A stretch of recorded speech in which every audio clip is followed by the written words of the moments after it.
నేను అన్నా క్యాంటీన్లతో మాట్లాడి ఒకటే అడిగాను, అన్నా గారి క్యాంటీన్లతో పాటు డొక్కా సీతమ్మ గారి క్యాంటీన్లు రావాలి.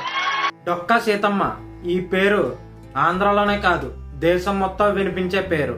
తూర్పు గోదావరి, పశ్చిమ గోదావరి జిల్లాల్లో కాశీ అన్నపూర్ణమ్మే దిగొచ్చిందని చాలా మంది అంటుంటారు.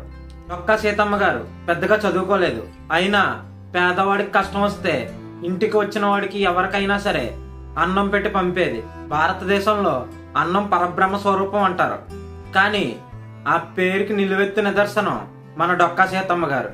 అతిథి దేవోభవ. ఇంటికి ఎవరొచ్చినా 2 పూటలా కాదు ఎన్ని పూటలైనా భోజనం పెట్టే ఆమె డొక్కా సీతమ్మ 1841 తూర్పు గోదావరి జిల్లా మండపేటలో జన్మించారు. డొక్కా సీతమ్మ గారికి చిన్నప్పటి నుంచి సేవాగుణం చాలా ఎక్కువ అంట. అయితే వాళ్ళ నాన్నగారి పేరు భవానీ శంకరం గారు, అమ్మగారి పేరు నరసన్న.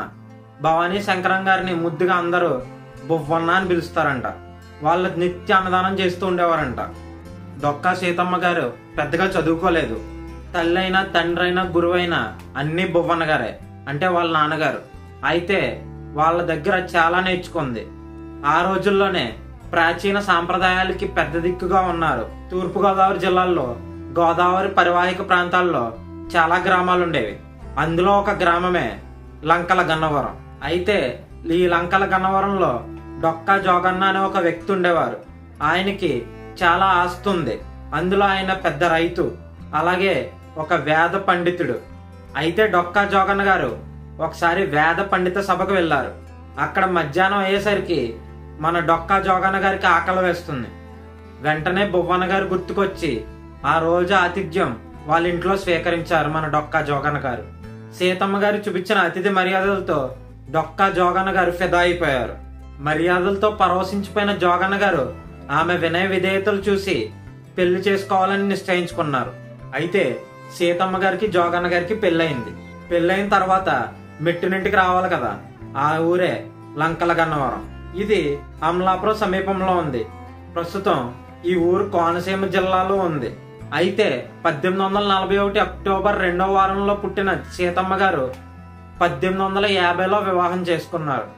ఆ టైంలో ఆవిడికి 9 ఇయర్స్, అంటే బాల్య వివాహం చేసుకున్నారు. అప్పుడు జోగన్న గారి వయసు 55 సంవత్సరాలు. ఆమెలో ఉన్న మంచి గుణం ఇంటికి ఎవరైనా వస్తే కాదనకుండా అన్నం పెట్టి పంపేది. మీ అందరికి ఒక సందేహం రావచ్చు, ఫుడ్కి ఇంత డబ్బులు అవుతున్నాయి కదా, ఎక్కడి నుంచి తీసుకొచ్చేవారని. వాళ్ళకి చాలా పొలాలు ఉన్నాయి, ఇంచుమించు 500 ఎకరాల పైన ఉండేది. అప్పుడు డొక్కా జోగన్న గారు ఇంకా మన దగ్గర ఇంకా పెట్టడానికి ఏమీ లేదు, మనం ఆపేద్దాం అన్నారు. అప్పుడు సీతమ్మ గారు, నేను అన్నం పెట్టే ప్రతి వ్యక్తిలోని శ్రీ మహావిష్ణువుని చూసుకుంటున్నానని చెప్పారు. అయితే ఆమె కోరిక ఫలించింది. ఆ శ్రీ మహావిష్ణువే ధనం రూపంలో లక్ష్మీదేవిలా వచ్చాడు. అయితే ఒకరోజు డొక్కా జోగన్న గారు తన పొలంకి వెళ్లారు.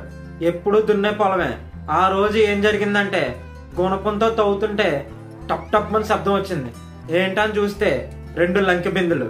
ఒక్క సీతమ్మ గారి పుణ్యఫలం ఏంటో, ఆ లంకె బిందులు దొరకడంతో సాక్షాత్ శ్రీ మహావిష్ణువు వచ్చి ఇంకా అన్నదానం చేయండి అన్నట్టు ఒక సందేశం అయితే ఇచ్చాడు. ఇదొకటే కాదు, అప్పుడు పిఠాపురం మహారాజు వాళ్ళ మంత్రివర్యం మొత్తం అంతా వచ్చి మారు వేషంలో డొక్కా సీతమ్మ గారి ఇంట్లో భోజనం చేశారని ఆనాడు చెప్తూ ఉంటారు. ఇప్పటికీ డొక్కా సీతమ్మ గారి ఇంట్లో అన్నదానం జరుగుతూనే ఉంటదంట, వారి మనవలు చెప్పారు. రీసెంట్ గా డొక్కా సీతమ్మ గారి ఇంటికి వెళ్తే వాళ్ళ మనవలు ఏమన్నారంటే, మేము ఈ వంశంలో పుట్టడం చాలా పుణ్యం చేసుకున్నామని చెప్పారు. డొక్కా సీతమ్మ గారి మనవడైతే ఈ మాట అన్నాడు, నాకు చాలా సంతోషం అనిపించింది. చెప్పేది ఏంటంటే, ప్రాచీన సాంప్రదాయం ప్రకారం విద్యాబుద్ధులు నేర్చుకోండి, తల్లిదండ్రులను పూజించండి. ఇప్పుడైతే మన తెలుగు బుక్స్ లో చాలా స్టోరీస్ అయితే వచ్చినాయి. నా చిన్నప్పుడైతే డొక్కా సీతమ్మ గారి గురించి ఒక లెసన్ కూడా ఉండేది.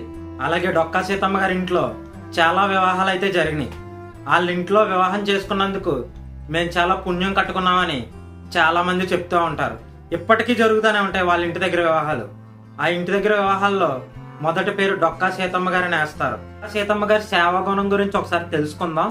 డొక్కా సీతమ్మ గారు ఒకసారి అంతర్వేది శ్రీ లక్ష్మీ నరసింహస్వామి దేవస్థానం వెళ్తుంటే పల్లకిలో వెళ్తున్నారు. అక్కడ ఒక మేళా బృందం, మాకు ఆకలిస్తుంది డొక్కా సీతమ్మ, మాకు అన్నం పెట్టించంటే వెంటనే వెనుతిరిగి వెళ్ళిపోయి వాళ్ళకన్నా ముందే వంటలు రెడీ చేసి వచ్చాక డొక్కా సీతమ్మ గారి ఆతిథ్యం స్వీకరించారు. అంతటి సేవాగుణం. ఆనాడు డొక్కా సీతమ్మ గారి ఇంటికి వెళ్తే లేదు మళ్ళీ రా అనే విషయాలు ఉండే కాదు. వచ్చిన వాళ్ళందరికీ నిత్య అన్నదాత్రిలాగా వండి పెడుతూనే ఉండేది. అందుకే ఆవిడ్ని కాశీ అన్నపూర్ణ, ఆంధ్రుల అన్నపూర్ణ, అపార అన్నపూర్ణ అని బిరుదులతో పిలిచేవారు. అయితే డొక్కా సీతమ్మ గారి ఖ్యాతి యూకే పార్లమెంట్ లో ఉందంటే మీరు నమ్ముతారా? ఈ విషయం ఎందుకు చెప్తున్నానంటే, ఒకసారి యూకే పార్లమెంట్ కి వెళ్ళిన బాలయోగి గారు అక్కడ ఒక చిత్రపటం చూశారు. అప్పుడు ఆయన తెలుసుకున్నది ఏంటంటే, ఈమె ఎవరో కాదు, మన కోనసీమ జిల్లాలో లంకల గన్నవరంలో ఉన్న డొక్కా సీతమ్మ గారని తెలుసుకున్నారు. అక్కడ బ్రిడ్జ్ పనులు అవి జరుగుతున్నాయి. ఇంతకు ముందు అక్కడ ఇంకొక బ్రిడ్జ్ ఉండేది, అది అర్ధర్ కాటన్ గారు కట్టించారు. ఇప్పుడు రీసెంట్ గా ఇంకొక బ్రిడ్జ్ అయితే వేశారు. ఆ బ్రిడ్జ్ పేరే డొక్కా సీతమ్మ యాక్విడేట్. అసలు యూకే పార్లమెంట్ లో డొక్కా సీతమ్మ గారి ఫోటో ఎలా వచ్చింది? 1903 జనవరి 1వ తారీఖున 7వ బ్రిటిష్ చక్రవర్తి ఎడ్వర్డ్ గారు లంకల గన్నవరంలో ఉన్న డొక్కా సీతమ్మ గారిని తన పట్టాభిషేకానికి ఆహ్వానించారు. అప్పుడు కలెక్టర్ డొక్కా సీతమ్మ గారి గురించి వచ్చి, మీరు ఇలా పట్టాభిషేకానికి రావాలని అడిగితే ఆమె రానన్నారు. ఎందుకంటే మా ఆయన కాలం చేశారు, నేను బయటికి రాకూడదు, ఈ పట్టాభిషేకానికి నేను రాను, ఎందుకంటే నాకు పేరు ఖ్యాతి ఏమొద్దు, నేను ఇంకా ఇలా అన్నదానం చేసుకుంటానే వెళ్తానని చెప్పారు. అప్పుడు కావాలితే నా ఫోటో తీసుకుని పట్టాభిషేకం దగ్గర పెట్టండి చాలు అన్నారు. ఇప్పుడు మనకి ఫోటో సిస్టంలు ఏమీ లేవు. ఎవరో వచ్చి ఒక బొమ్మ గీసి తీసుకుని వెళ్ళి బ్రిటిష్ ఎడ్వర్డ్ చక్రవర్తికి ఇచ్చారు. తన యూకే పార్లమెంట్ లో అక్కడ ఫోటో పెట్టి పట్టాభిషేకం చేయించుకున్నారు. ఇటువంటి అన్నదానాలు చేయడంలో ఆమె ఎప్పుడూ ముందే ఉంటారు. ఆమె కాలం చేసింది 1909లో. ఆమె చరిత్ర అక్కడతో ముగిసిపోలేదు. వాళ్ళ మనవలు కూడా ఆ లెగసీని కంటిన్యూ చేస్తున్నారు. ఇప్పుడైతే కొంచెం తగ్గింది, కానీ ఇంతకు ముందు చాలా ఎక్కువగా చేసేవారు. పవన్ కళ్యాణ్ గారు అన్న క్యాంటీన్ లాగే డొక్కా సీతమ్మ క్యాంటీన్లు కూడా తీసుకుని వస్తానని చెప్పారు. అలాగే కూటమి ప్రభుత్వం మొదలవగానే రోజు మధ్యాహ్నం స్కూళ్ళల్లో ఆ డొక్కా సీతమ్మ గారి పేరిట అన్నదానం చేయాలని పవన్ కళ్యాణ్ గారు ప్రవేశపెట్టారు. డొక్కా సీతమ్మ గారు మన ఆంధ్రాకే పరిచయం. ఇంకా చాలా రాష్ట్రాల్లో ఆమె పేరు ఖ్యాతి ఉంది. ఆ వీడియో చూడాలంటే రేపు వచ్చే వీడియోలో కలుద్దాం. కంపల్సరీ లైక్, షేర్, సబ్స్క్రైబ్ చేసి కామెంట్ చేసేయండి. ఉంటాను. జై హింద్.